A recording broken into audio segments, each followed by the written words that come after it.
அனைவருக்கும் வணக்கம். ரிஷபராசினியர்களுக்கு நிகழ்ந்து கொண்டிருக்கும் ஜனவரி மாதம் 8ஆம் தேதி புதன் பகவான் விருச்சிக ராசியிலிருந்து தனுசு ராசிக்கு பயிற்சி ஆகிறாரு. இதன் காரணமாக என்ன மாதிரியான நன்மைகள் எல்லாம் ஏற்பட இருக்கு, கிரக நிலைகளின் ரீதியாக அமையிருக்கும் சாதகங்கள் என்ன, பாதகங்கள் என்ன, ரிஷபராசினியர்களை பொறுத்தவரை நடுத்தெருவில் நிற்க வைத்து வேடிக்கை பார்க்கும் சொந்தங்களுக்கு மத்தியில் இந்த புதன் பயிற்சியால் எண்ணற்ற முன்னேற்றங்கள் உங்களுடைய வாழ்வில் ஏற்பட இருக்குதுங்க. இது மட்டும் இல்லாம மற்ற கிரகங்களுடைய சஞ்சார நிலைகள் என்ன என்று பார்க்கும்போது மேஷத்தில் குரு பகவானும், கன்னியில் கேதுவும், விருச்சகத்தில் செவ்வாய், புதன், சுக்கிரன் சஞ்சரிக்கிறாங்க. தனுசு ராசியில் புதன் பயிற்சியாகி சூரியன் மற்றும் புதன் இணைந்து சஞ்சரிக்கிறாங்க. கும்பத்தில் சனி பகவானும், மீனத்தில் ராகுவும் சஞ்சரிக்கிறாங்க. இந்த கிரகங்களுடைய சஞ்சார நிலைகளின் காரணமாக மேலும் என்ன மாதிரியான நன்மைகள் எல்லாம் உங்களுடைய வாழ்வில் ஏற்பட இருக்கு என்பது குறித்தான முழுமையான பதிவு தான் இந்த வீடியோல நம்ம விரிவா பார்க்க போகிறோம். அதற்கு முன்னாடி புதன் பகவானை பற்றி சற்று விரிவாக தெரிந்து கொள்வோம். பொன் கிடைத்தாலும் புதன் கிடைக்காது என்பார்கள். சூரியனுக்கு மிக அருகாமையில் இருக்கக்கூடிய மிகவும் ஒளி பொருந்திய புதன் வித்தைக்கு அதிபதியாக சொல்லப்படுகிறாரு. அறிவால் எதிரிகளை பந்தாடும் வீரியத்தை தருகிறாரு.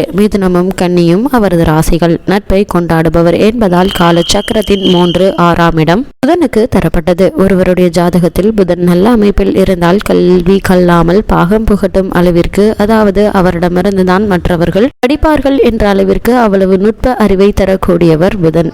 புதனுடைய வலுவை புரிந்து கொண்டால் நாம் நம்முடைய விருப்பத்திற்கு ஏற்ப வாழ்வை அமைத்துக் கொள்ளும் வழியும் நமக்கு கிடைக்கும். புதனை பொறுத்த வரைக்கும் அவர் அறிவு சுடர் தருவதில் வல்லவராக இருக்கிறாரு. அதாவது ஒருவருடைய வாழ்வில் படிப்பு ஸ்தானம் என்பது 2ஆம் பாவம். இந்த 2ஆம் பாவம் ஆரம்ப கல்வியை குறிப்பது. 4ஆம் பாவம் உயர்கல்வியை குறிப்பது. 5ஆம் பாவம் மேல்கல்வியையும் 9ஆம் பாவம் ஆராய்ச்சி படிப்புகளையும் குறிப்பது. இந்த ஸ்தானங்களோடு புதன் நல்ல விதத்தில் தொடர்பு கொண்டால் அறிவும் ஆராய்ச்சியும் சுடர் விட்டு பிரகாசிக்கும். இப்படிப்பட்ட புதன் கெட்டுவிட்டால் என்ன மாதிரியான சூழ்நிலைகளை நீங்கள் சந்திக்க நேரிடும் என்று பார்க்கும்போது, புதன் கெட்டுவிட்டால் வருவதற்கான நோய்கள் என்ன என்று பார்க்கும்போது, மனநல பாதிப்பு, நரம்பு சம்பந்தமான நோய்கள், நரம்பு தளர்ச்சி, வெண்குஷ்டம், உடம்பில் அதிகமான வியர்வை, ஆண் மலட்டுத்தன்மை, அவ்வப்பொழுது தலை சுற்றல், காது கேளாமை, உணர்ச்சி பாதிப்பு முதலிய நோய்கள் புதன் கெட்டுவிட்டால் வருவதற்கான வாய்ப்புகள் அதிகம் உண்டு. புதன் கேதுவோடு சேரும் பொழுது மனநல பாதிப்பு ஏற்படும். சுக்கிரனோடு சேரும் பொழுது வெண்குஷ்டம் போன்ற நோய் ஏற்படுவதற்கான சாத்தியக்கூறுகள் அதிகம் இருக்குது. புதன் சந்திரனோடு சேர்ந்து கேட்டுவிட்டால் மனதில் எப்பொழுதும் ஏதாவது ஒன்றை யோசித்துக் கொண்டே செயலிழந்த நிலையில் இருப்பார்கள். தேவையற்ற கவலை அவர்களை வாட்டும். புதன் செவ்வாயோடு சேரும் பொழுது நரம்பு தளர்ச்சியும் தலைவலியும் மனக்குழப்பமும் ஏற்படும். சூரியனோடு சேரும் பொழுது தலையில் உள்ள மூளை நரம்புகள் பாதிக்கும். சனியோடு சேர்கின்ற பொழுது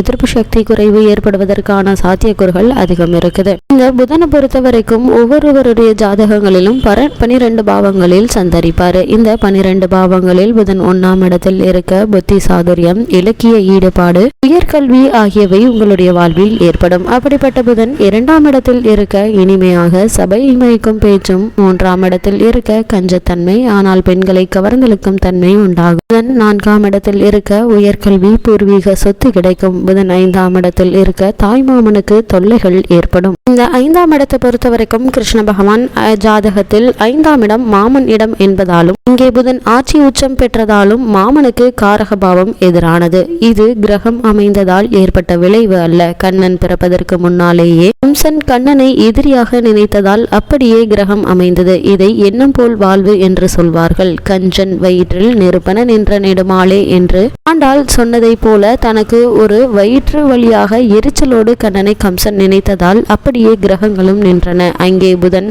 ஆட்சி உச்சம் பெற்று 5ஆம் இடத்தில் ஆரக அதிபதியான சுக்கிரனோடு இணைந்து கம்சனை முடித்தார் கிருஷ்ண பகவான். புதன் 6ஆம் இடத்தில் இருக்க கல்வி தடைப்படும். 7ஆம் இடத்தில் நல்ல மனைவி மூலம் செல்வம் உண்டாகும். புதன் 8இல் இருக்க தீர்க்காயு, நல்ல மக்கட்பேறு உண்டாகும். புதன் 9ஆம் இடத்தில் இருக்க இசை ஆர்வம், கலைகளில் நாட்டம் உண்டாகும். புதன் 10ஆம் இடத்தில் இருக்க பேராசிரியர், நல்ல உத்தியோகம் கிடைக்கும். புதன் 11ஆம் இடத்தில் இருக்க லாபமும் செல்வமும் உண்டாகும். புதன் 12ஆம் இடத்தில் இருக்க தர்ம சிந்தனைகள் அதிகரிக்கும். சில ஜாதகங்களுக்கு தாயாருடைய உடல்நிலையில் சிறு பின்னடைவுகள் ஏற்படுவதற்கான வாய்ப்புகள் உண்டு. இப்படிப்பட்ட புதனுக்குரியவை என்ன என்று பார்க்கும்போது புதனுக்குரிய தானியம் பச்சை பயிறு, மலர், வெண்காந்தல், ஆயில்யம், கேட்டை, ரேவதி ஆகிய 3 நட்சத்திரங்களும் புதனுக்குரியவை. சுப கிரகங்கள்ல ஒன்றான புதன் ஆணும் பெண்ணும் அற்ற அழித்தன்மையுடைய கிரகம். புதனுக்குரிய நிறம் பச்சை. உடலில் அங்கங்களில் கழுத்து பகுதியை குறிப்பது புதனாகும். உலோகங்களில் பித்தளையை குறிப்பதும் புதன். மொழிகளில் தமிழ் மொழியையும், கலைகளில் கணிதம், சிற்பம், ஜோதிடம் போன்றவை புதனுக்குரியவை. ரத்தினம் பச்சைக்கல். புதனுக்குரிய தீபம் கற்பூரம். புதனுக்குரிய மறைவு ஸ்தானங்கள் லக்னத்திற்கு 3, 6, 8 மற்றும் 12. புதனுக்குரிய ஞாயிறுவி கொண்டு ஹோமம் செய்தால் தோஷங்கள் கழியும். சுவைகளில் உவர்ப்பு சுவையாகவும், பஞ்சபூதங்களில் வாயு கிரகமாகவும், வாத நாடியாகவும், வடக்கு திசைக்கு உரியவராகவும் மகாவிஷ்ணு அதிதேவதை. ஒவ்வொரு ராசியிலும் அவர் 1 மாத காலம் இருப்பாரு. உபய ராசிகளான மிதுனத்துக்கும் கன்னிக்கும் உரியவர். தாமச குணம் மிகுந்தவர். கன்னி ராசியில் உச்சமடையும் புதன் மீன ராசியில் நீச்சமடைகிறாரு. ஒரே ராசியில் உச்சமடைந்து ஆட்சியும் பெற்று மூல திரிகோண பலமும் பெறுகின்றவர் புதன் மட்டுமே. அவருடைய திசை 17 ஆண்டுகள் நடக்கும். அது மட்டுமில்லாமல் புத்திகாரகரான புதன் அறிவை தரக்கூடியவர், வித்தையை தரக்கூடியவர், சிந்திக்கும் திறனை தரக்கூடியவர், வாக்கு சாதுரியத்தை தந்து ஏற்றத்தை செய்பவர். ஆனால் புதன் மட்டுமே இத்தனையும் தருவதில்லை. புதன் கெட்டுவிட்டால் புத்தி கெடும் என்பார்கள். ஆனால் ஒரு குறிப்பிட்ட கிரகம் மட்டும் ஒரு முழுமையான நிலையை ஒரு ஜாதகத்துக்கு செய்து விடுவதில்லை. ஒவ்வொருவருடைய ஜாதகத்திலும் ஏதேனும் மாற்று வழிகள் மறைந்து கிடக்கவே செய்கின்றன. அதனை அகழ்ந்து எடுத்து கைப்பிடித்து கொண்டு நடந்தால் கரையேறி விடலாம் என்பதுதான் ஜாதகம் காட்டும் உண்மை. அதனால்தான் எத்தனையோ துன்பங்களில் துவண்டு தவிப்பவர்களும் கூட அத்தனையும் படிகட்டுகளாகி அற்புதங்கள் நிகழ்த்தி சாட்சிகளாக நிற்கின்றனர். புதன் புத்திக்கு உரியவர்தான். அவர் கல்வியை கொடுப்பவர்தான். ஆனால் அதிலும் ஒரு நுட்பம் உண்டு. சிலருக்கு அவர் நேரடியாக கல்லூரியில் சேர்ந்து படிக்க துணை செய்ய மாட்டார், தடையும் செய்திருப்பார். ஆனால் அவர் எழுதிய நூல்களையோ அல்லது அவர் வாழ்க்கைகளையோ பல கல்லூரிகளில் படித்துக் கொண்டிருப்பார்கள், அல்லது அவர் பல கல்லூரிகளுக்கு சென்று பேசிக் கொண்டிருப்பார். அது மட்டுமில்லாமல் இந்த புதன் பத்திர யோகம் தருவதில் வல்லவர். அதாவது பஞ்சமகா புருஷ யோகம் என்ற 5 யோகங்களை சொல்வார்கள். அதிலே ஒரு யோகம்தான் இந்த பத்திர யோகம். புதன் ஆட்சி அல்லது உச்சம் பெற்று லக்னத்திற்கோ சந்திரனுக்கோ கேந்திரத்தில் நிற்பது இந்த யோகத்தை காட்டும். இந்த யோகம் பலமாக உள்ளவர்கள் புதன் திசை நடக்கும் பொழுது மிக பெரிய நன்மையை பெறுவார்கள். அவர்களது தோற்றமும் பேச்சும் எடுப்பாகவும் கம்பீரமாகவும் இருக்கும். சபைகளில் அவர்கள் பேசினால் கூட்டம் மெய்மறந்து கேட்டுக்கொண்டிருக்கும். நிறைய சம்பாதிப்பார்கள். பேச்சு தொழிலின் மூலமாக அல்லது பத்திரிகை தொழிலின் மூலமாக அல்லது எழுத்துத்துறையின் மூலமாக அதிக வருமானத்தை பெறுகின்ற வாய்ப்பினை இந்த பத்திர யோகம் கொடுக்கும். மிக பெரிய புகழையும் தரும். பல வெற்றியாளர்களுடைய ஜாதகத்தில் இந்த பத்திர யோகத்தை நம்மால் காண முடியும். புதன் நம்மளுடைய ஜாதகத்தில் நல்ல ஒரு அமைப்பில் அமைந்திருந்தால் எண்ணற்ற நன்மைகள் நம்மளுடைய வாழ்வில் உண்டாகும்.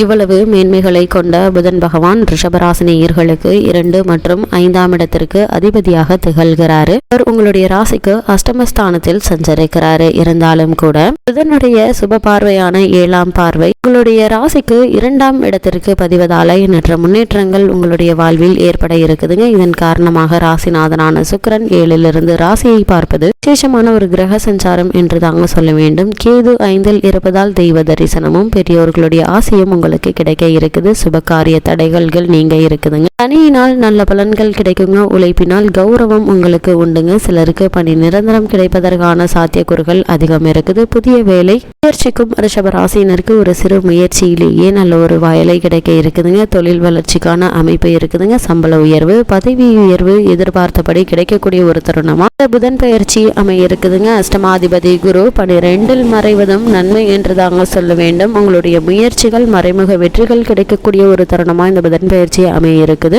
ஒருவேளை உங்களுக்கு பழைய கடன்கள் இருந்துச்சு அப்படின்னா அவற்றை அடைத்து நிம்மதி பெறக்கூடிய ஒரு தருணமா இத்தருணம் அமைஞ்சிருக்குதுங்க. 11ஆம் இடத்தில் ராகு இருப்பதால் எல்லா விதத்திலும் உங்களுக்கு நன்மையை செய்யக்கூடிய ஒரு அமைப்பா தான் இந்த புதன் பகவானுடைய சஞ்சார நிலை அமைஞ்சிருக்குதுங்க. ரிஷபராசினியர்களுக்கு என்ன மாதிரியான விஷயங்களை நீங்கள் கவனமாக இருக்க வேண்டும் என்று பார்க்கும்போது விரயத்தில் குரு இருக்கிறார் என்பதால சரியான முயற்சியில் செலவு செய்யாவிட்டால் கடன் வந்து சேருங்க. வருமானம் வந்தாலும் அதற்கு ஏற்ற செலவுகள் முன்னால் வந்து நிற்குங்க. மேலதிகாரிகள் சில நேரம் கடுமையாக நடந்து கொள்வாங்க. உத்தியோக மாற்றம் உண்டு என்பதையும் கவனத்தில் கொள்ளுங்க. செவ்வாய் மற்றும் சூரியனுடைய அமைப்பினால் தந்தை வழி உறவுகளில் வாக்குவாதம் வரலாங்க. சகோதரர்களும் உரசல்கள் வேண்டாங்க. விட்டு கொடுத்து அனுசரித்து தேவையில்லாத வீண் வாக்குவாதங்களை தவிர்த்து கொள்வது மிக மிக நல்லது என்பது கிரகநிலைகள் மீண்டும் மீண்டும் உங்களுக்கு அறிவுறுத்துது. ரிஷபராசினியர்களுக்கு கிரகநிலைகளின் ரீதியாக கூறப்படும் பரிகாரம் என்ன என்று பார்க்கும்போது வெள்ளிக்கிழமையும் ஞாயிற்றுக்கிழமையும் மாலையில் துர்க்கையை வழிபடுங்க. எண்ணற்ற நன்மைகள் உங்களுடைய வாழ்வில் ஏற்படும்.